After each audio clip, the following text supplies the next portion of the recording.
You're listening to the AfterBuzz TV network, now the largest new media platform on the web, and your #1 source for after-show entertainment. Very good, Gene. Johnson.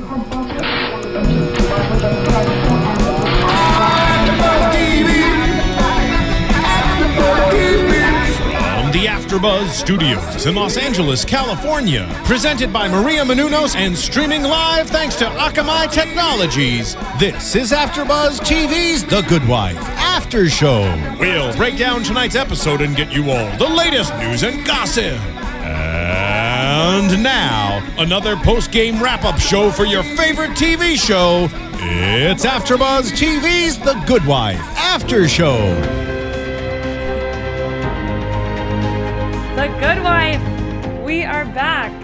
We are here. We are going to finally cover the biggest episodes of The Good Wife series. Not the season, of the series. Josh Charles, spoiler, if you didn't see these episodes, in the past month, he dies.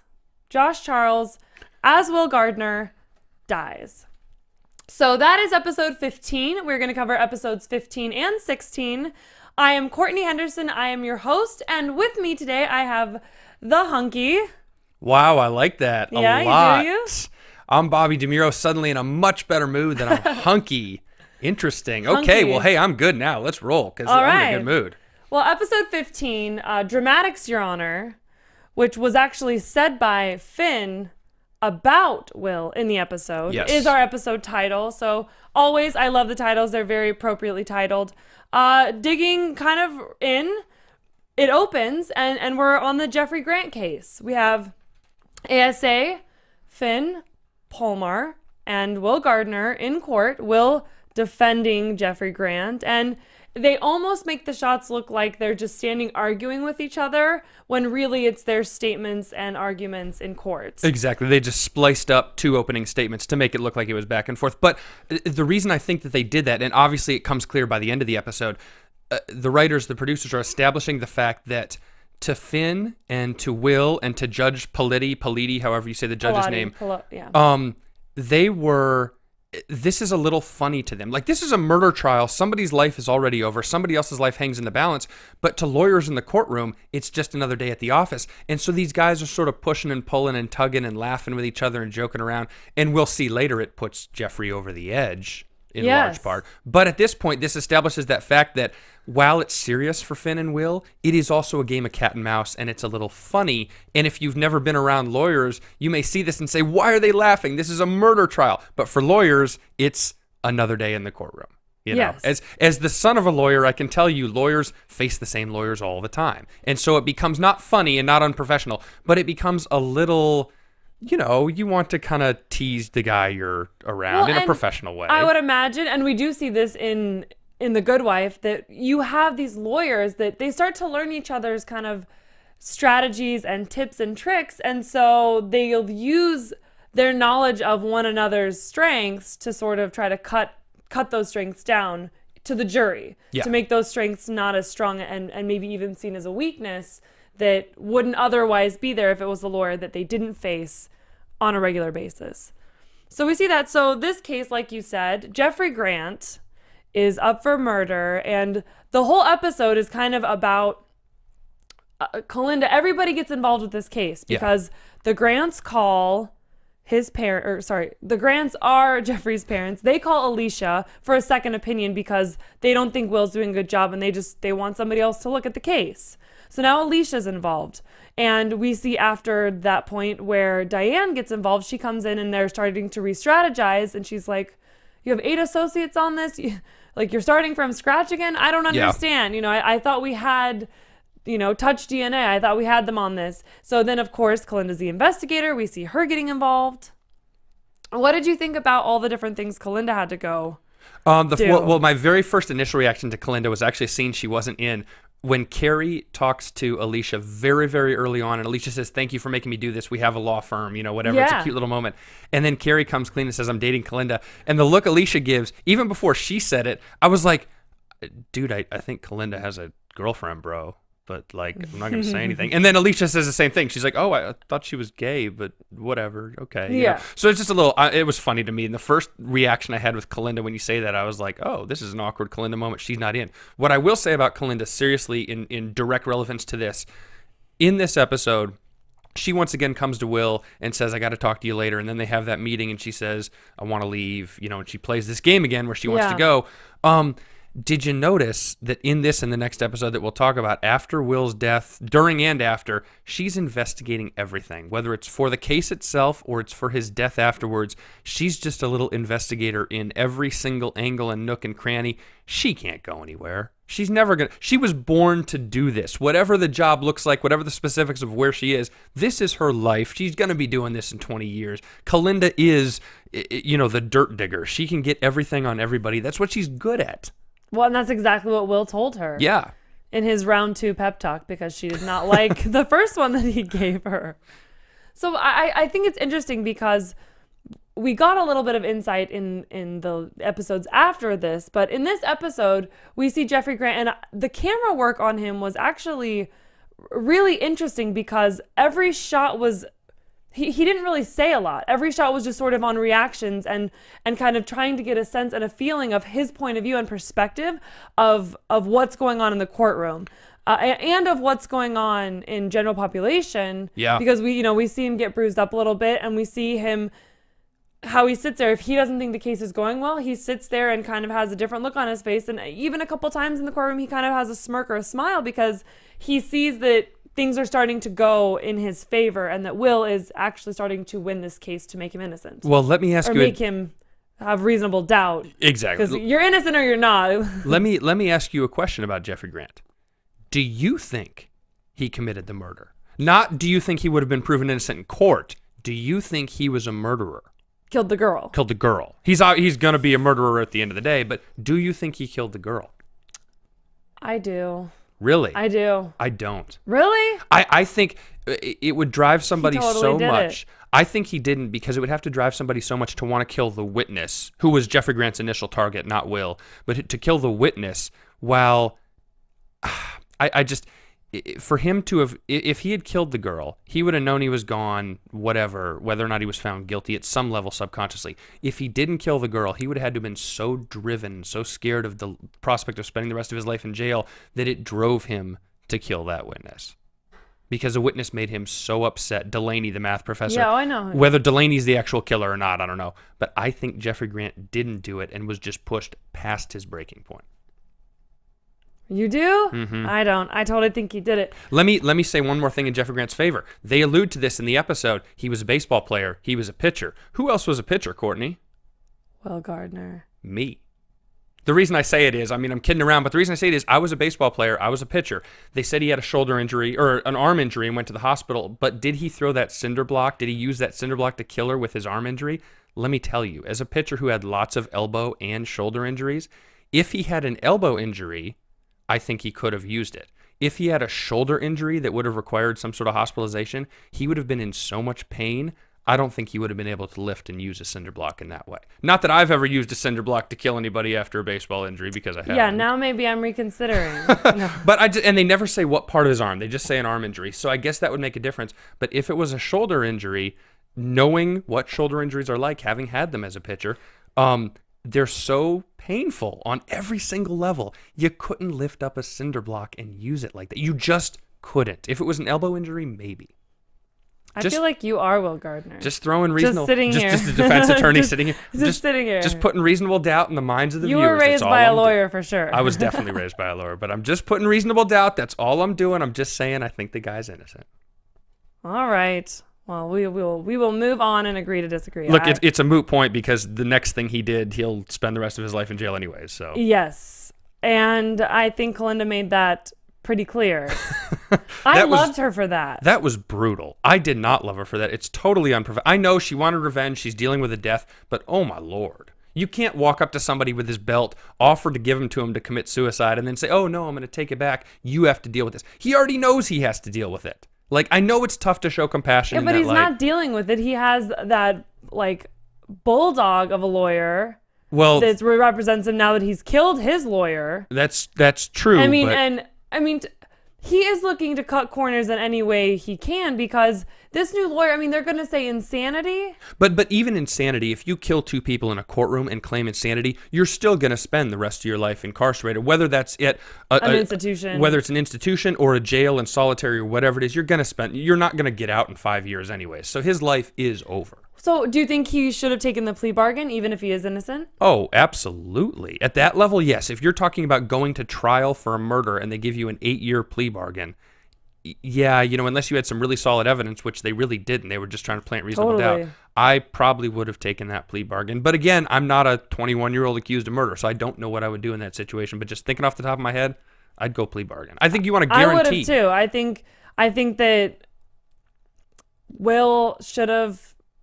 I mean, the client says no, so, you can only do so much. But knowing Will, it's also one of those things where if he really thinks that that's the way to go, he can get the client to kind of do it, I think. And so for whatever reason, Will didn't think that he should take that plea. And, it's interesting because I actually think that Jeffrey Grant wanted to die, and that's why he pulled the gun. Because I think that he thought if he went shooting at people, that they would shoot him. Suicide by cop or whatever it's called. Well, remember, at that very end of the courtroom shooting scene, he's sitting there up against the judge's thing or up against the witness stand maybe, and he has the gun up under his... and he keeps trying. And he's got no bullets. Right. Excuse me. So, yes, he definitely wanted to die. I wonder, though, if he really wanted to die, he still had the gun. They didn't know he was out of bullets. He could have ran out holding the gun and still been shot by a police officer. Well, and the other thing that I noticed is early on in the episode, Will says something to him about getting him put in solitary. And he goes, no, I'll kill myself in there. Yeah. So, they let it go. Well, now they're getting to this point because now we've seen it progress and we see Jeffrey with the bruises and things. Like, he's clearly been roughed up.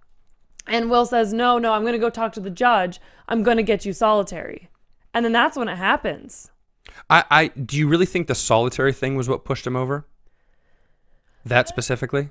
No, I think it was, looking up at the judges, looking up the lawyers, talking to the judge and it looking like they're laughing. Yeah.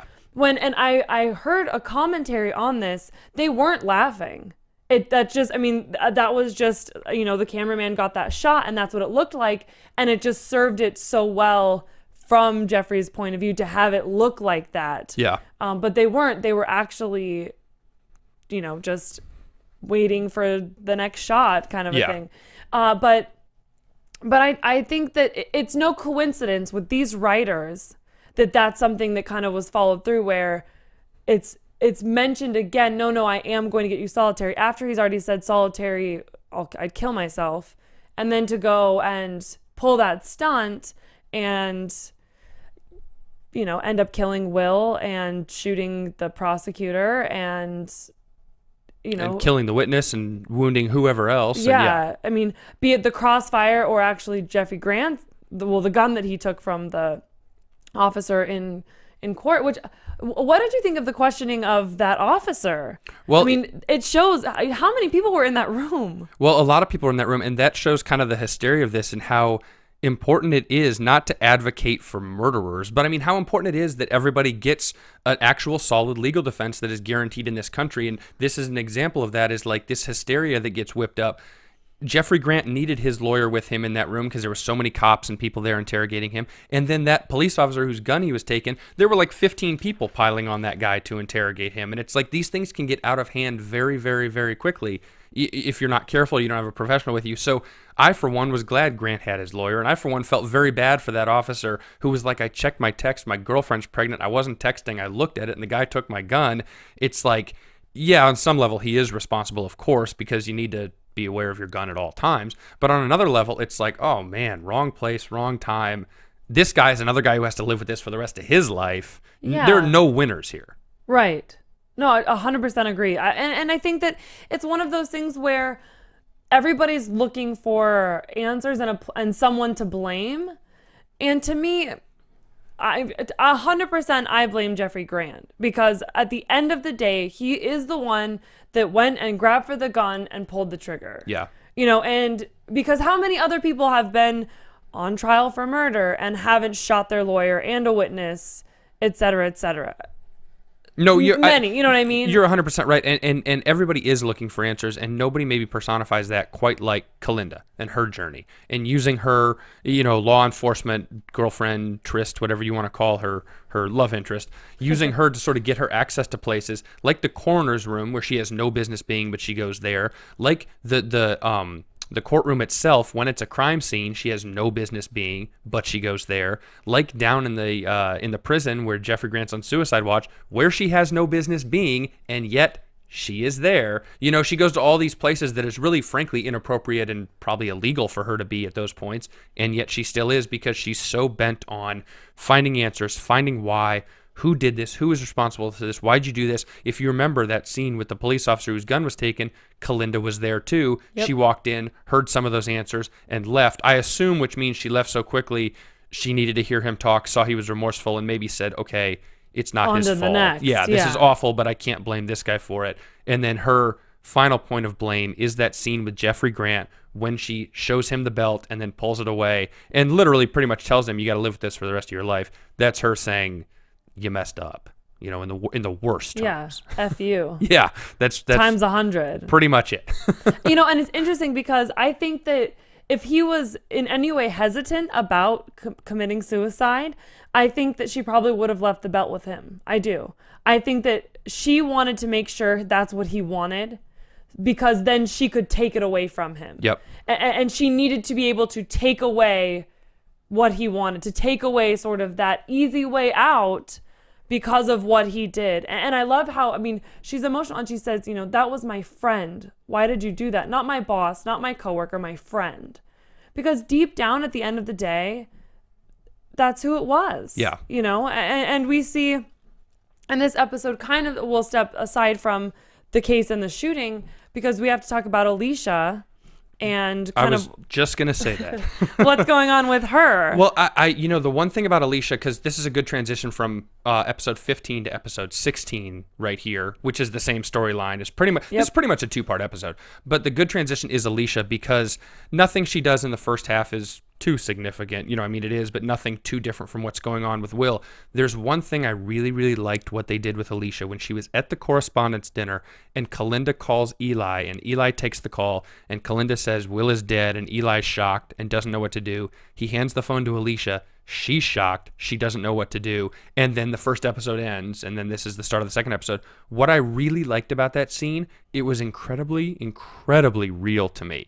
Nobody immediately burst into tears. Nobody immediately started yelling why. If you got a phone call that said one of your friends was murdered in court, you'd have no idea how to react for 30 seconds, a day, whatever it is. You would be in shock. You'd be numb. You'd be completely confused. And both Eli and Alicia sat there for a second on the phone and were kind of like, wait, what? What are Same you with talking Kalinda about? and Diane. Exactly. When they found out. But I want to go back just a little bit in the deposition. So in the storyline prior to finding out about Will's death, we have Mr. Dubeck, who's been basically harassing half of the cast of The Good Wife because of this trying to get Peter for these fraudulent votes. And basically for him, Will is the golden ticket. Yeah. Really. He's the golden ticket to everything. And he goes to Alicia to try to get the information. And I love how, she goes, well, I think I'm going to do it because then I'll know what he's asking and I can control the deposition because it is voluntary. I love that she has Carrie, her partner, and no one else representing her in that because it just goes to show the bond and the trust that they have created as partners and as lawyers that grew up as lawyers and built their careers together in the legal profession. No, they came up together, and it shows that and Carrie's other deposition, which was the divorce thing, which didn't have much to do with the episode, but that really shows Carrie growing up as a lawyer. Absolutely. Absolutely. And I love that he brings Will into it. Mr. Dubeck brings Will into this deposition, and she goes, I've been at this for 5 years. And this is like a new side of Alicia, this sort of like sassy, strong side. And she just says, I always know that you're losing when the investigator makes it personal. Yeah. Because that means that they don't have facts. And I just love that because, this whole show is about law and the people within it and they have to fight with facts. And so it makes so much sense that when people try to get personal and try to like almost make these threats, you know, that Will, you know, you better talk before Will talks, or you better do this before this person. You know, like with Marilyn in the previous episode, when they're trying to get her to talk and she ends up giving over the video. Yeah. It was the same thing. It's like, well, they're all lawyers. They're all covered by attorney-client privilege. You're not. You know, and they're just kind of trying to pit these people against each other. The Office of Integrity is doing this. And so I just love that side of Alicia, at which we then see, you know, cut the deposition short to go to the luncheon that you're talking about and then get that call. And I totally agree. The way that they handled that, how real she was, because she didn't know what to say. She hadn't processed it. There was no emotional reaction that could happen because like the information wasn't processed. From a viewer's experience, and you know, I don't know anything more or less than the average viewer who watches this show all the time. It's just from my experience as a viewer, I look at it and I say, there's no dramatic music, there's no overacting, there's no crazy storyline or weird montage. It's so simple. You just let actors act. You don't write anything weird. It's just so simple. They react so naturally. And I see that and I'm like, that emotionally moves me because of how not emotionally moved they are, because they're in shock. It's like, that's what would, if that happened to me, I'd probably do the exact same thing and sit on the phone for 10 seconds and kind of like try to formulate a sentence. You don't know what to say. Exactly. You know? Well, and I think that, you know, we see Diane and Kalinda because they were both at the courthouse when Will was shot. And so they go to the hospital and they're trying to get the information that they need. And it's so funny because I felt like the nurse that was like, well, that's not, you know, the court shooting, you know, victims aren't my patients, but I'll find out where they are. And I'm like, you just said that the meanest way you could. Like, you were so mean about how you said it, but then you still offered to help. So yeah, it just goes to show how stressful hospital, you know, life is and what they deal with on a whole different level than what the legal world deals with. And I think not only that, but how black and white relationships are in hospitals. If you're a doctor, if you're a nurse, if you're in the medical profession, if I have a doctor who's performing surgery on me, I don't want him to have an emotional attachment to me. I am just a human body he's performing surgery on, or she's performing surgery on, because I just want him or her to complete the task. You know, a doctor has to stay emotionally away. A nurse has to stay emotionally away. This is a job. This is a task. This is the patient, which sounds sterile. But in a way, it's almost better that way, because if they get emotionally involved, they may make bad decisions. And so it's that juxtaposition of the nurse who's very just, this isn't my patient. I don't know. I can go find out. Versus Diane and Kalinda, who are at that point, you know, hysterical and worried and emotional, and rightfully so. Yes, yes. And then we see they finally get a hold of Alicia via Eli. And exactly what you said, she doesn't know what to do. And then it just cuts. Which I loved. I did too. I love that we don't really get to see her reaction because we have to process it with her. And so there's nothing about her reaction that's educating or sort of guiding what we feel. We get to have our own reaction and our own sort of grieving and mourning for Will as viewers, because he's been with us this is the 5th season, you know, and he's been there the whole time. And we have seen him as a character grow, as a lawyer grow, as a partner grow, as a lover grow. And this wasn't something that people knew because he did 17 episodes. So he was contracted as a series regular, and there would have been no way of knowing that this was coming. And again, they typically would write somebody out for the season finale. But they didn't do that here. Yeah. They gave us this, you know, episode 15, and we see him in the next episode, which we can, you know, sort of get into now, episode 16, The Last Call, and it just picks up right where it left off. I mean, we backtrack, we see, you know, a minute of episode 15 at the end, just seeing Alicia re-get the call, and then now we actually get to see that reaction. Yeah. And again, it was sort of no reaction, and she just sort of left. And I loved Eli because Eli is always all about the campaign, all about the angle, all about Peter and what is needed for him. And he gave this one to Alicia, knowing everything that they've been through, knowing that now he's going to have to go talk to Peter and figure out how to get Peter to still do what he needs to do. Yeah. With Alicia not there. And to the point where he introduces Peter and is reading Alicia's speech. Yeah, he's so flustered, he reads the diaper line and all that sort of stuff, which was funny. And then immediately after his little speech, when he ends up introducing Peter, Peter comes off the stage or comes off the dais, and he says to Eli says, what's going on? And Eli says, you got to go meet the press. And Peter's like, no, tell me now. And Eli's like, if I tell you, you won't want to meet the press. Like, Eli completely understands not only the gravity of the situation, but how it's going to affect everything around him and how everything that Eli does is going to come to a halt for a period of time here, because this is bigger than anything. Yeah. Well, and it's interesting, too, because, and I don't know, maybe this will come back, but there is a voicemail from, I don't know which season, but from a previous episode, I'll say, where Will called and kind of confessed his love, and he deleted it. So Alicia never heard it, never got it. And that's kind of what ended the affair, because Will sort of backed off because she didn't ever acknowledge or respond to what was said in that voicemail because she never got it. Yeah. And so I think Eli really understands what Alicia and Will had, and that's why she gave that to her. That's why he gave that to her, because Eli's a boy. There's just like so much going on in my head. I can't keep these people straight. So we see Alicia go get in the car and start driving, and it seems very kind of just slow and sort of almost this calm after the storm. And we see the birds fly, and then she breaks down, and she finally lets herself kind of break through the numbness. Yeah. Which I think was necessary. And I think that, like you said, it's a very natural reaction. I feel like, yes, we're all going to mourn and grieve and react differently, but I felt like that was a very true, honest reaction, and that's exactly how Alicia would do it. Like, Juliana Margulies knows Alicia Florrick. I mean, she is Alicia Florrick and embodies her and built her, and just, it's so fun, not even in these episodes, to just watch what she's done with this character, and just sort of how beautiful and real this relationship she has to Will and to all of the different people involved, because we know she drives, and she goes to Lockhart Gardner, and she goes and she sees Diane. Which, let's back up a minute, because this was interesting to me.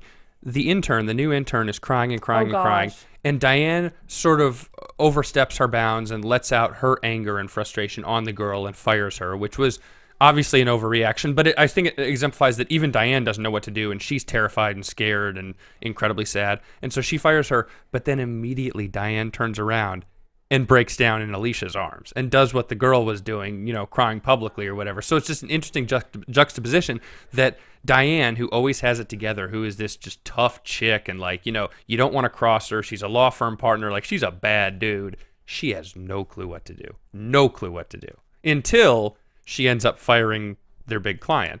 But before that, she has no clue what to do. Well, I loved that she fired the intern, because so great. The intern or the client? The intern. Oh, wow. The intern had been there a week, and she's like reacting and more emotional than any of these people that have been best friends and lovers and coworkers and colleagues with him for years, decades, even some of them. Courtney, we've been working together for just a few weeks on shows, so you're telling me that, how long, if I was killed in a courtroom, would you not cry for me? I would cry, but I wouldn't sob. Wow. Uncontrollably. Wow. In front of everyone else that has known you much longer. Like, I wouldn't sob in front of your mom and dad. I gotta go. See ya. Hey, we're not done yet. Can't go yet. No, you really think that it was wrong for Diane to fire that intern? I just think... I don't think it was wrong. Or you don't think it was wrong? No. I think it was wrong. I think she just she's in such grief and in such pain that she lashed out, and this was just an easy target. Well, I agree with that, but I still think that the intern's got to go. Wow. I still think that intern had to go. Maybe you could live that law firm life. My 6th grade teacher did say that she thought I would grow up to be a judge. Wow. So who knows? Well, there you go. Who knows? But I do also want to talk about Diane, since we're talking about her, and how she comes back to the office. This is before Alicia gets there. And her secretary is like, where have you been? They're all waiting for you. Because she's like, I need to talk to the partner. She's like, I know, they're all in there for the LA vote, which was one of Will's things, expanding and becoming a national firm. And instead of going in there for the vote, and they're all... David Lee. You love David Lee. Oh, love him so much. He's in there, and he is the sassiest, like, direct, let's get our stuff going. And she walks in, and she just owns that room. She gives herself the moment in her office, and then she puts on her big girl panties, and she goes in there, and she owns that room, and she tells it like it is. And they react kind of exactly like I would have thought and would hope, as far as, okay, like, all is excused. Absolutely, we know why you were gone. And, you know, it's funny because I loved that the intern got fired, and I don't think that Diane was wrong with that. The one place I would say Diane, I didn't really agree with her, was when David came to her asking about contacting Will's clients, because he knows sort of how, like he says in the episode, the car is still moving, and somebody's got to drive. Yeah. You know, and I get it. Like, yes, your best friend just died, but so did your business partner. Yeah. You know, and 100 people or more are relying on you for their paycheck because of what you created with Will, and this is what needs to be done. Well, and then Diane does the right thing, because one of those clients comes in and she basically says, you're persona non grata. You can't go to this firm because we told them what happened. You can't go to this firm because we told them what happened. Sorry, dude, we're firing you. You know, see you later. It's not us, it's you.